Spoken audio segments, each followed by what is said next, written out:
Welcome back. I'm with Jackie Gmach, a person who is vibrant and a real go-getter here in San Diego, California. My name is Jeffrey Geisner. I'm the founder of the Obligation of Memory podcast network for the Jewish Culture and Holocaust Remembrance Group. And we've just completed 3 episodes of interviews with Jackie, and we're going to do a few more. So I thought I would take a second to recap for everyone. Jackie is an American Jewish woman devoted to featuring Jewish culture, promoting education, documenting Sephardic history, and preserving the artistic achievement of the people victimized by the Holocaust. Jackie was born in Tunisia in 1940 to Matilda and Joseph Nataf, where her father was a dentist and her mother was a homemaker. In 1958, Jacqueline moved to Paris to study physics and chemistry at the Sorbonne University. She's a doctor of chemistry and physics. In 1966, she met her future husband, David Gmach, a French Jew who had survived the Holocaust by being a hidden child in a French Christian family. In 1967, when the war broke out in Israel, subsequently known as the Six-Day War, Jacqueline influenced her parents to move to France, fearing the war would lead to violence against Jews in Tunisia and obviously to her parents.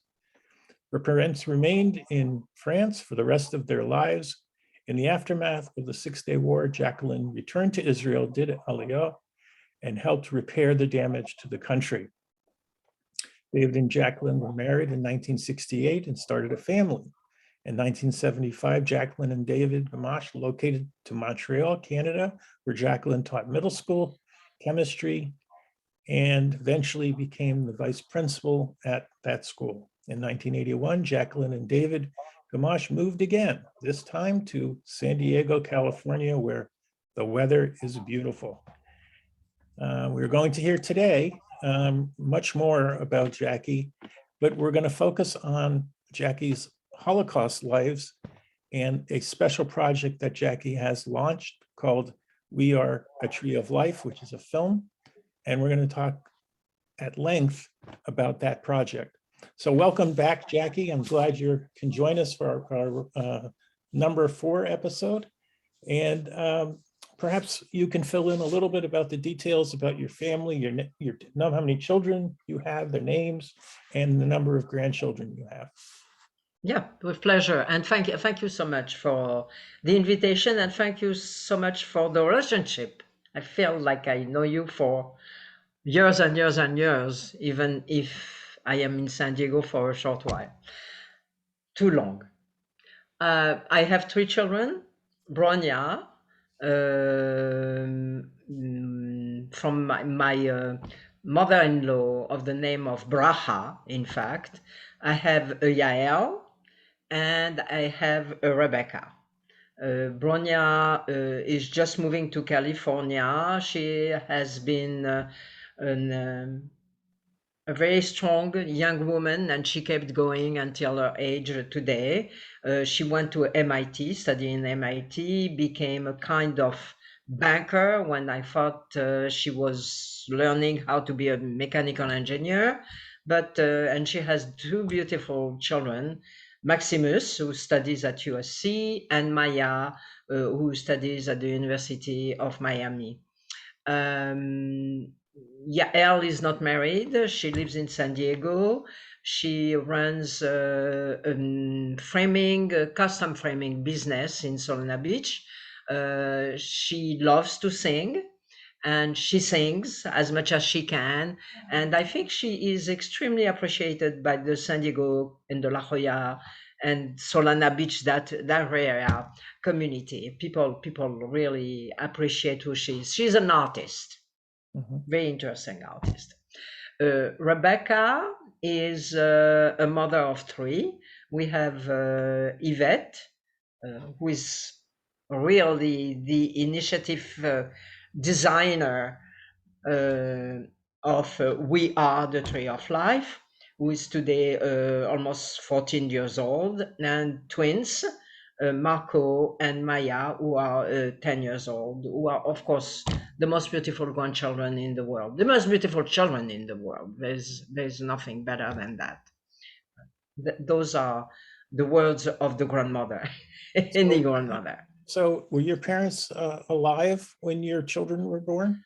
Yes, my parents were alive. They met my three children. They didn't meet my son-in-laws, and they didn't meet my grandchildren, but they were alive, So and they both perished in Paris.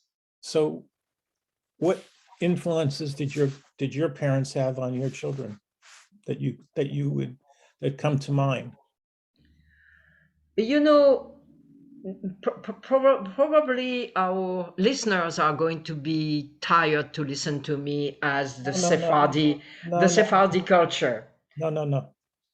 Okay, good. They are not. But as the Sephardic culture, for me, the sense of the family is crucial, as is very much part of my life. I have two brothers with their families, and we are still very, very, very close. That means I I did bring, I think, the life of my parents and my life growing up in Tunis and my life in France, in Israel, and probably maybe the easiest and the strongest way was through singing, through songs. I was thinking, my two children, we always sang. Okay, we always sang, and they know perfectly the prayers of Shabbat or the prayers of Friday night or Saturday or Yom Kippur. They can read prayers in Hebrew, but they cannot read the literary Hebrew, the literacy poem. They sing in French. They know the basic singer. If you listen to my Yael singing Edith Piaf, et quand il me dit tout bas des mots, she is beautiful. That means through the music and through the art, I will say. People who come to my house, and I hope I will have you soon with your wife. It's almost like a gallery. It's overloaded with artwork coming, and I have beautiful things from Tunisia which have been moved to Paris, to Montreal, to Paris back, and Paris to San Diego. And I don't know if I should tell the story in detail, but it's the story of my piano. And my piano it has not a Holocaust stories, but the stories of the relationship between the Arab authorities and the Jews who were living in those countries. When I told you that my father never returned to Tunis, it's not really correct. It returned probably in 1975 for a short period, because the government of Tunisia was informing the Jews that if they wanted to take their furniture that they had in the apartment where they just locked the door and left, they could do it. That means when my father had heard that, he immediately returned for a few days to Tunis with the expectation to take all his furniture back to Paris. Then when that was happening and was in the apartment, he had to identify what he wanted to take. And when he got to the piano, in fact, my house is with their furniture from Tunisia, where I grew up. And when he wanted to take the piano, the officer who was in the apartment just to observe the situation or to adjust the situation said, "No, you cannot take it."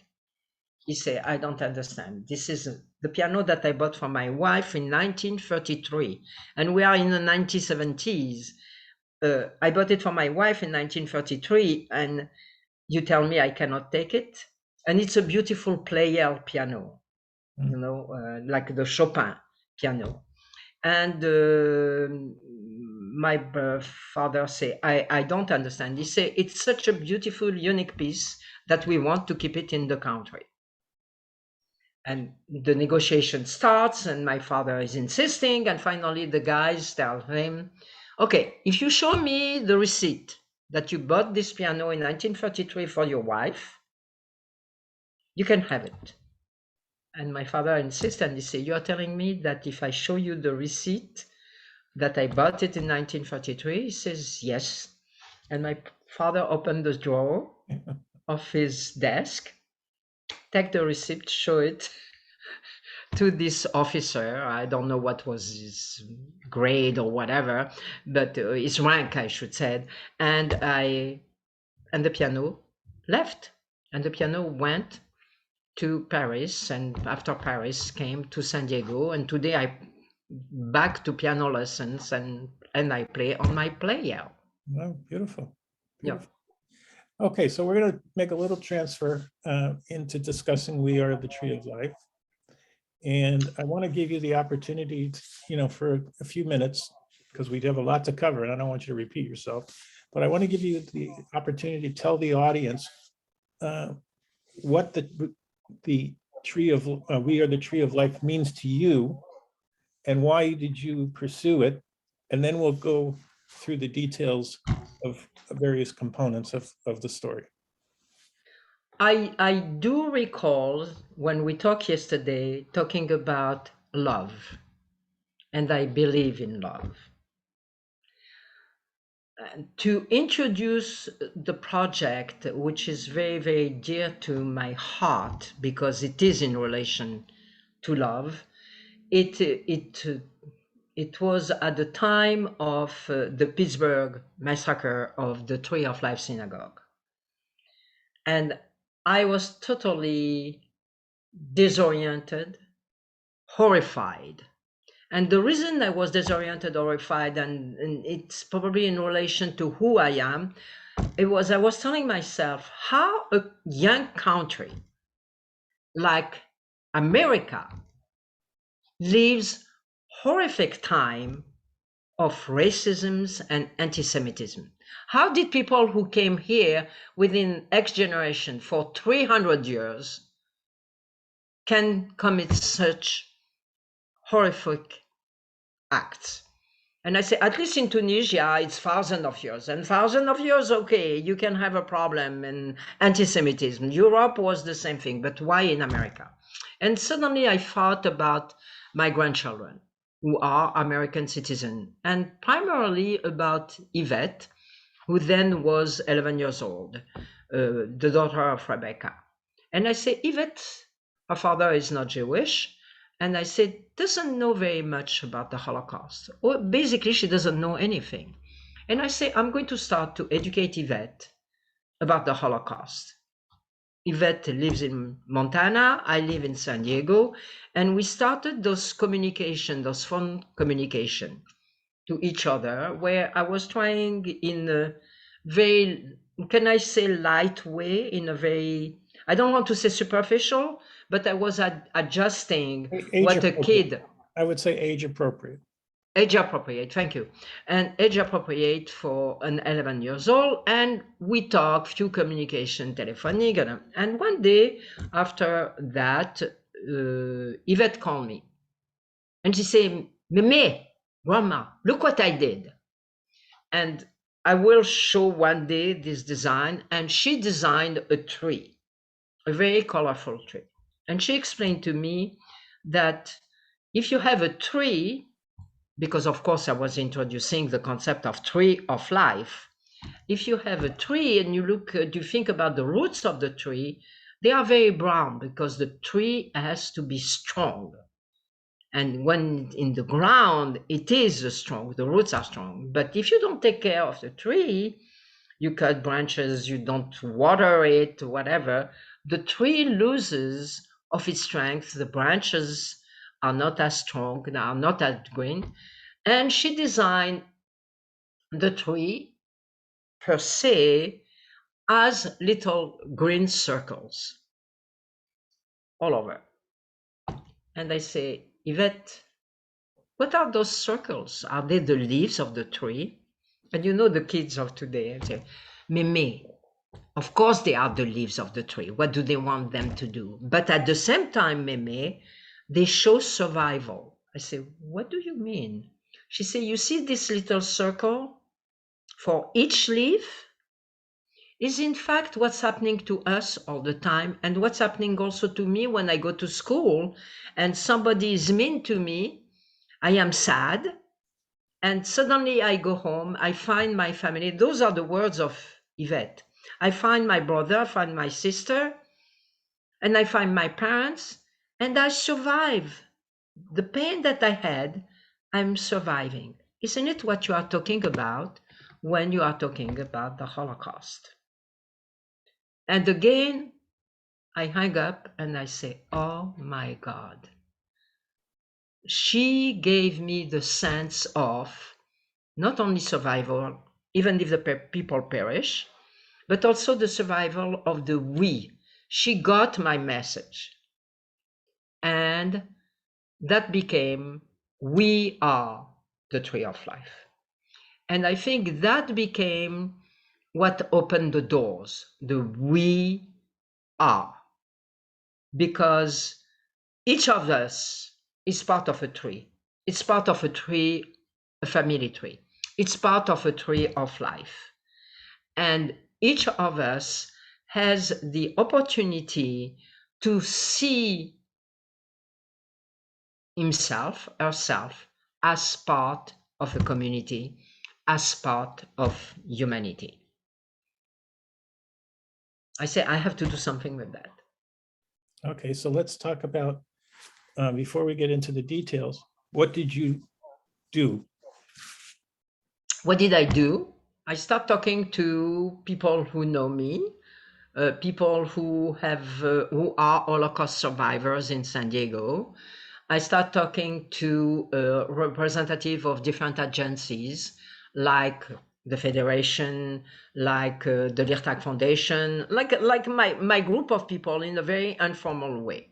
And I say this is, and also I have to say that my friendship that I presented yesterday with Stephen Smith, then director of the Shoah Foundation, went and he said, Jackie, this is a beautiful idea.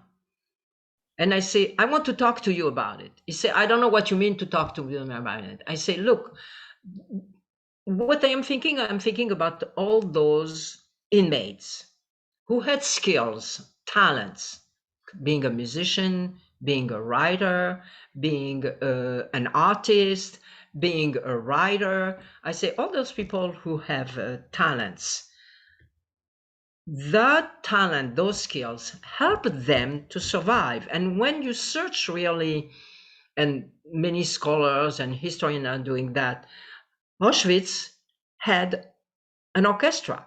Auschwitz had a piano. People were singing, people were writing, and I said they disappeared, but their music is here. And of course, I will introduce that. There is many people in the world today who are using arts to see how it could be an element of survival. And I was thinking about the times of today, how an individual who has the same skill can express it and can reconfort himself or make himself stronger. So help us I mean, understand when that phone call was going on with your granddaughter. Where are we time-wise? What year are you? we are. That means she was. She's now going to be 14. She was 9. It's 3 years ago. Okay, so you started this project idea 3 years ago. 3 years ago. I started to think about it after the massacre of the Pittsburgh synagogue, 2018. And for our audience, when was that? 2018, October the 28, 2018. And that shake me again. I couldn't understand that a young country with 4, 5, 6, 7 generation gets to this level of exterminating each other. I couldn't understand it. Okay. That means it was, if I go back to my relationship with Stephen, he said, we should talk about it.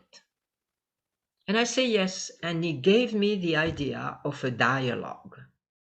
And I created with two people, Lynn Kebo, a good friend of mine who was an artist, non-Jewish, who is an artist, not Jewish, and Clint Burkett, who is a good friend of Yael, my daughter, who is a film producer. He owns Timeline Studios. And the three of us, we started to develop what we wanted to do as a movie. Okay, That I was calling. Let's stop there, because we're going to now take things in a different path. So I'm going to take you all the way forward to when you finished the movie, which was when? Okay, we finished the movie a year and a half ago, probably. Okay. That means So 2000. when you finished the movie, what did you feel? Tell me the feelings you had after spending close to 3 years. How did you feel when you finished the movie and you had the ability to go see it with your friends and your team? I felt determined to do something with it. I believe that the concept of it, that I would love to describe at the time you would like to, had a very powerful event. And I was thinking about the world of today, because this is really what's behind my mind. Okay. But why don't you describe what this project is Okay. and how the audience will, if they go into the theater or they watch it streaming live, and give us the URLs so that people can find the film today. For me, as of 6 months ago, it was an educational tool. Having Stephen Smith, we had some themes related directly to the performing arts and to Holocaust education. I mean, having a dialogue of 20, 25 minutes between Stephen Smith, executive director of the Shoah Foundation, and Lauren Burnsfather, director of the Holocaust Center of Pittsburgh, talking about Holocaust education and Holocaust education through the art. We had Peter Yaro with what Peter has created in the 60s, and Peter is still created with Amy. Peter Yaro is from Peter, Paul, and Mary. Peter, Paul, and Mary, and Amy Bickel, the wife of Theodore Bickel, telling us the life of Theodore Bickel. That means how Carry On from Peter Yaro songs came up as the title of the movie. Theodore Bickel was the Fiddler on the Roof. Am I right? Exactly. That was Fiddler on the Roof, and he survived the Holocaust by escaping and settled in America, and also singing a lot in Yiddish and the Jewish song. So I had Francesco Lotoro. How did you put this group of people together? A miracle. How everything happened, I have no idea. We didn't spend one penny. We didn't do anything. I was working with Francesco Lotoro, who is a pianist, non-Jewish from Italy, who decided to retrieve all the music composed by, yes? Yes, and Francesco was on 60 Minutes. I saw Francesco's piece. He's found concentration works, and he has been really dedicating his life, I remember, to putting that music down and rewriting it and performing it. And converted to Judaism. Francesco and I are very close friends now. Okay, I had somebody in town like Eileen Wingard and Monique Kunwalder, one being a violinist, the other being a pianist, making a sequence where they play the music of Tobar that he composed in Terezin. That means it's really what I love to call dialogues between two people, and it is really what I love to call an educational tool. So what's the URL that you can see this movie today? What is the You're taking me to a little bit too fast. No, is that okay? I want to tell people what the URL, because they want to write it down. I don't know how to say that, but I can send you the link of the Vimeos. The www address, do you know? No, it's a Vimeo film. Okay. All Okay, right. but I will send it to you, and you can probably enter it. We'll add it into the program Yeah. a little later. Okay, what I am saying is it was really finding into yourself, inmate of concentration camp or ghettos, how you can provide a souffle de vie, just a little bit of life, a breathing of life in your horrific situation, even if you perished. And how this image that we can transpose to the world of today, to the schools, I was saying yesterday, I work a lot with the schools, can bring support to a kid in despair, to the kid at risk in the world of today by learning this lesson. And I think we are going to have an episode where we talk about how we transpose all that, and not to, and remembrance could bring a better being, a better world. So That means, I'm going yeah. to ask you, okay, so now I'm going to take you back to the beginning. You told us a little bit about how this program started, and you told us a little bit that the connections that you're talking about are all networking connections. So how does Jackie take an idea that is germinating in your head and get it, like, you're a snowball, even though San Diego, we don't have snowballs, but you are thinking about, you are a little snowball and you need to get that snowball up the hill. I have given you the answer yesterday. All right, say it again. It's your heart. It's love. Mhm. When I take the three people who built this movie with me, one of them, I say, Clint Burkett, is a producer, Timeline Studios, non-Jewish. And Jeffrey, this is the fact, a close friend of my daughter, Yael. Yael told him, my mom is developing We Are the Tree of Life. He called me and he said, I want to be part of it. I said, why? He said, because we are. And we talked for 2 hours. And he said, I'm doing a movie for you. And I said, I cannot pay you. I don't have.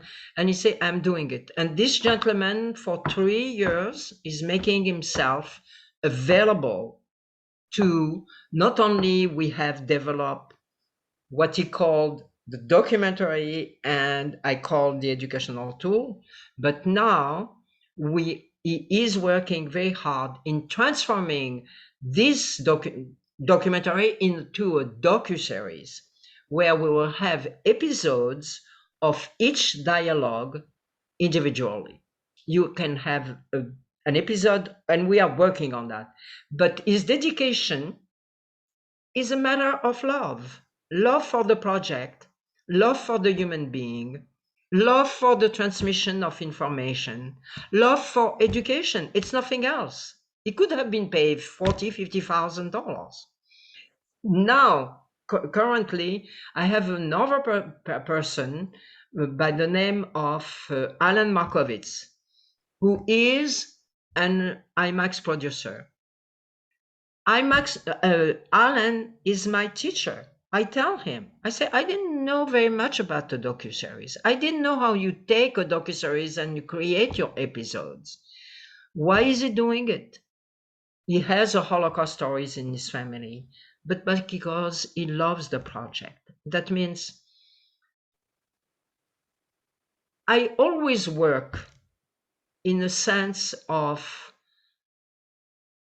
transfer of positive feeling between me and the people who were helping me. Even at the GCC, I have the bad reputation. I am impossible, but people know that I am sincere. And then when I want to build, I will build. So That means this movie, it gives a sense of power, inner power, and determination as Yvette said, and determination of doing your own survival. Because we all have little crises. And a little crisis can be a big crisis for a human being. So let me ask you, how do you, Jackie, put your creative process together? Now, you can say that all these other people did all the work, but I don't believe it. I believe that you bring to the table your own creative process. And I'd like you to share over several projects how you work. May I go back to yesterday? Sure. For 1 minute when I was saying, si tu veux, tu peux. If you want, you can. You remember my teacher at the Alliance Israélite Universelle, who said, we are going to do a dictation, and I didn't want to do it, and finally I did it, and she said, Jackie, if you want, you can. I can hear her voice, I can see her every time I have a difficulty. And she gives me the motivation to perform. However, I think it's a sickness of my brain. Until the age of 14, I couldn't do anything. And here, the ideas come to my head, and I do not know how to control them. And in the case of We Are the Tree of Life, I can wake up in the middle of the night and say, oh my God, we need to do that. We need to implement that. That means it's like a permanent working process. It's at a permanent work in progress that I cannot even control. I mean, I have notebooks, diaries, and I write here and I write there, and I think it's created or motivated by the love that I would like to see from one human being to the other one.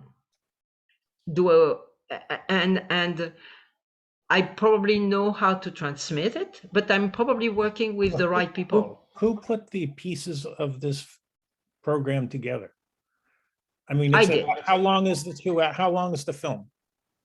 72 minutes. Okay, so someone had to put the 72 minutes from your head into.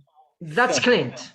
That was Clint Burkett, the producer of the movie. How did you take what was in your head and give him something to film?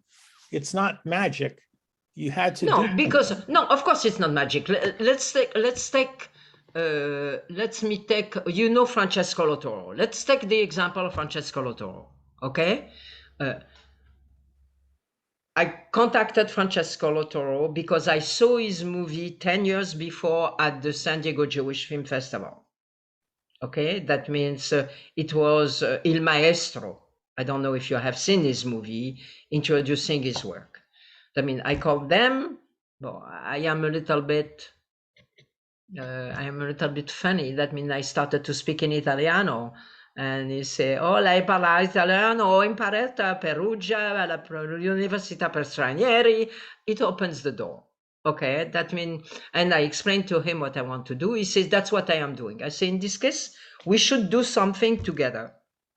And enter Donatella Altieri, who works for him, and some other people. And we had Zoom meetings where we say, how can we take this music? What is the story of that? Blah, blah, blah, blah, blah, blah, blah. And of course, Clint was present most of the time and interpreting all that into his job to produce a movie, to put the images together. I provide the information of the music. I provide the information of the characters. I provide the theme that I want for Rena. So hold on, you now have disclosed something. So you said you provide. So where are you getting the research from? How are you finding the things when you say you provide? Because I am 82 years old. When I work at the JCC, I develop cataloging of music, and I was in touch with the Milken Foundation, and I work very closely with the Milken Foundation. When I was at the JCC, was presenting in the bookstore the book by Eva. Good, I hate when that happens. By those two artists. It's okay. Don't worry. From Terezin. Okay, I cannot retweet. That bothers me. Don't worry. Move on. No. I have to find Eva. What's her name? Don't worry about it. We have to continue. Yeah, I don't know, but I had the information, and I think let me present it this way. When they asked me at the GCC 25 years ago, 30 years ago, I don't know, to be the director of the San Diego Jewish Book Fair, I say, those Americans are ridiculous. Why do they hire me at the GCC to be the director of the San Diego Jewish Book Fair instead of taking an American citizen who knows about the American literature? I didn't know very much about American literature. I didn't knew Feli Prof, of course, but I didn't know all of them. I knew of Alan Dershowitz, but I didn't know about all of them. That means I have built a system of education directly to me, and Okay, I have learned a lot. We call what you have, or I would call what you have, a network. Yeah. You are leveraging your network. I have the name now. Eva Kraisova and Friedel Brandeis. Okay, for example, Friedel Brandeis, I'm sorry for that. Friedel Brandeis, I knew a lot about her life. I knew a lot about what she had done. I knew a lot about Terezin. That means sending this information to two non-Jews, because Clint is not, Lynn is not.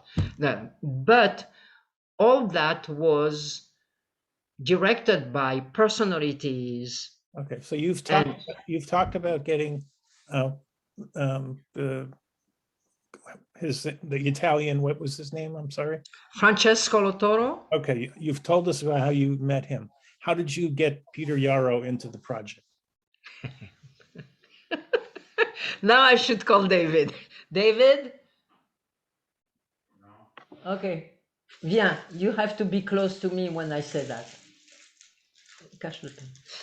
Okay, this is David, my husband. Slide over a little bit. Hello. All right. You have to sit down.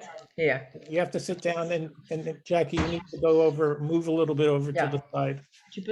Yeah. Okay, Jeffrey. It's so nice to meet you. Venir un peu plus. Jeffrey is asking me, how do I know Peter Yaro? I know Peter Yaro from the GCC. I hired Peter Yaro to come 5, 6, 7 times at the Jewish Community Center. And Peter and I are in love. That means Peter asked me one day when I was on the phone with him and David was in the family room, he said, why do you stay with David? Come and join me.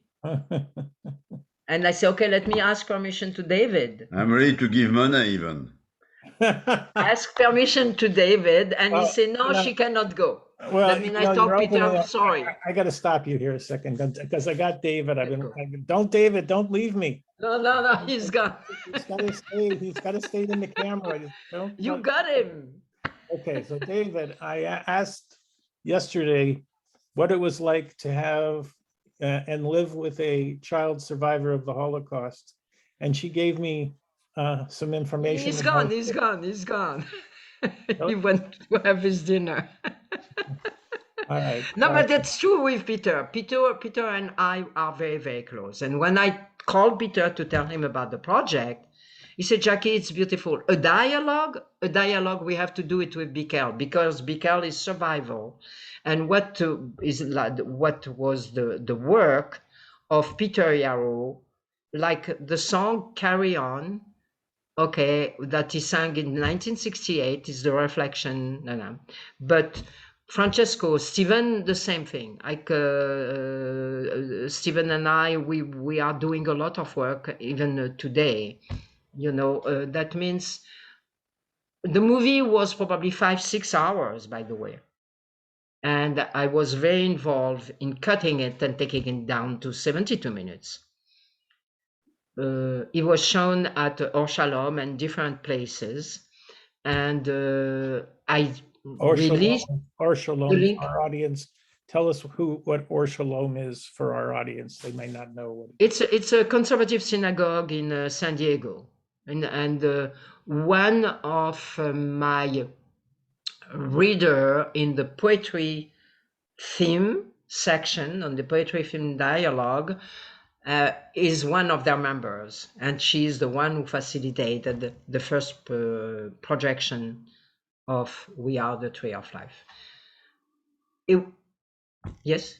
I want to let you know that we've just completed our 4th episode of with Jackie Gmach, and we're going to come back and continue around this discussion of We Are the Tree of Life. It's a fascinating story, much more to be discussed.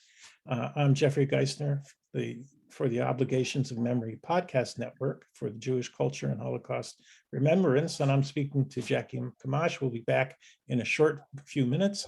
Stay tuned for our next episode.